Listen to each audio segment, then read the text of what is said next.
Can Samsung finally deliver the foldable experience users have always wanted? The leaks about the upcoming Galaxy Z Fold 7 suggest that Samsung might be taking a much bigger leap than usual this time.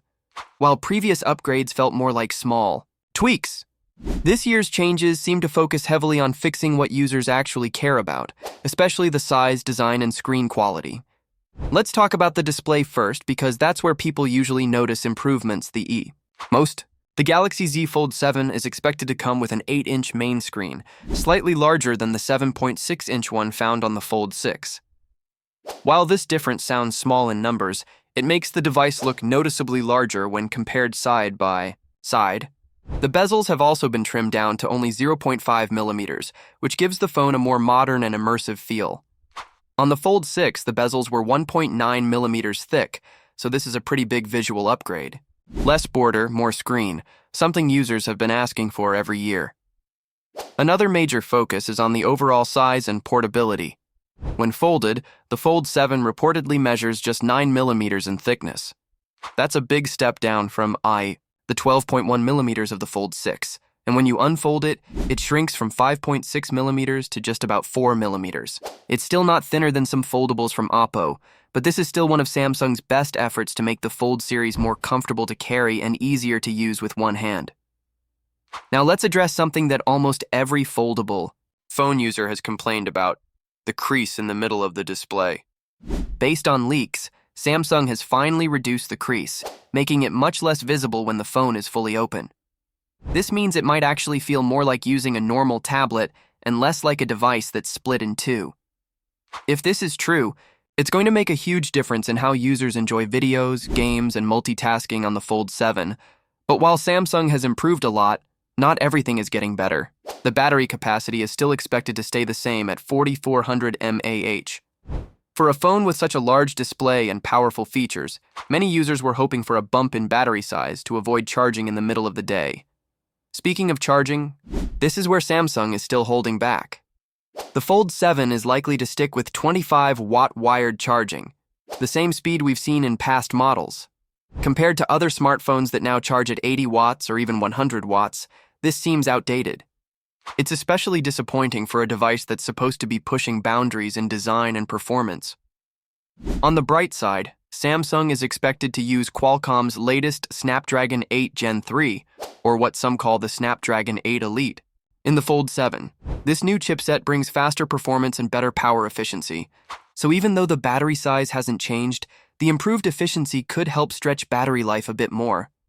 But that will only work if the software and optimization are also on point.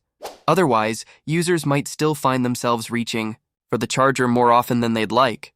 Overall, it feels like Samsung is finally listening to what users have been saying. The bigger screen, thinner body, smaller bezels, and reduced crease all point toward a more refined foldable phone experience.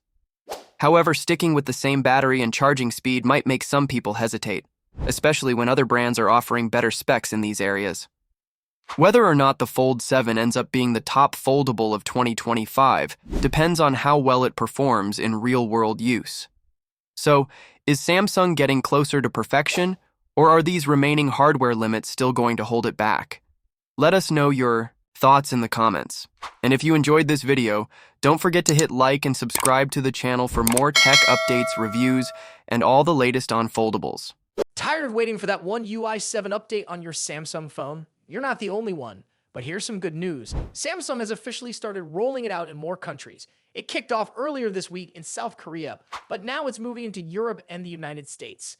That means if you've been checking your phone for the update, you might not have to wait much longer. Right now, the update is only available for the Galaxy S24 lineup. That includes the Galaxy S24, Galaxy S24 Plus, and the Galaxy S24 Ultra.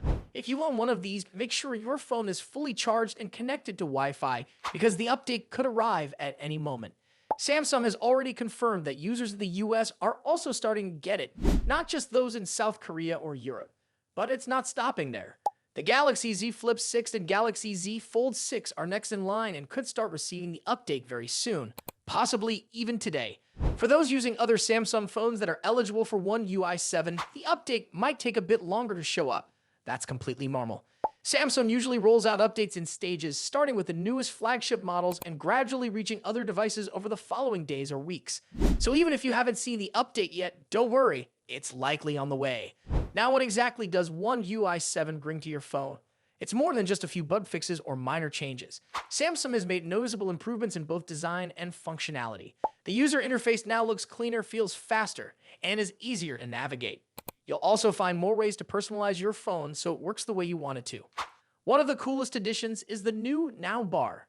It's a smart feature that changes based on what you're doing on your phone.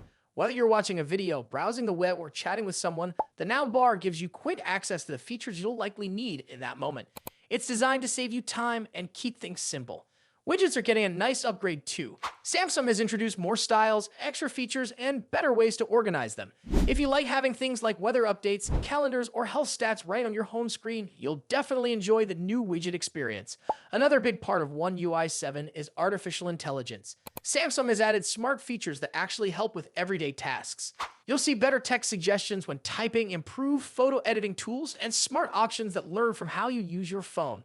These features are built to make your phone more helpful, not just more advanced. If you're using a Galaxy S24, you might already have the update or see it very soon. For everyone else with a supported device, it should follow shortly. Samsung usually speeds up these rollouts once they begin, so you shouldn't have to wait too long. All in all, One UI 7 is shaping up to be a solid update. It doesn't just make your phone look better, it adds tools that actually improve how you use it day to day. From better design and widgets to useful AI and smarter shortcuts, there's a lot to look forward to. Let us know in the comments if you've received the update and what you think of it. And if you found this video helpful, don't forget to like it and subscribe to the channel for more updates and tips. Time to make last-minute adjustments before launch. Nothing is final until the official announcement. As with previous releases, the iPhone 17 series is expected to be unveiled in September. Until then, more leaks and rumors will likely surface, painting a clearer picture of what Apple has in store. Do you think this new design direction is an exciting step forward, or does it feel like a risky move? Share your thoughts in the comments below. If you've enjoyed this video, don't forget to like and subscribe for the latest updates. Thanks for watching and see you in the next video. Apple's latest budget-friendly iPhone 16e may look familiar on the outside, but a recent teardown has uncovered some surprising internal upgrades that make it stand out. While the phone retains the design language of older iPhones, sharing similarities with the iPhone 14, its internal components reveal a different story. A closer look at the iPhone 16e's internal structure shows a layout that closely resembles the iPhone 15, but with a few key changes.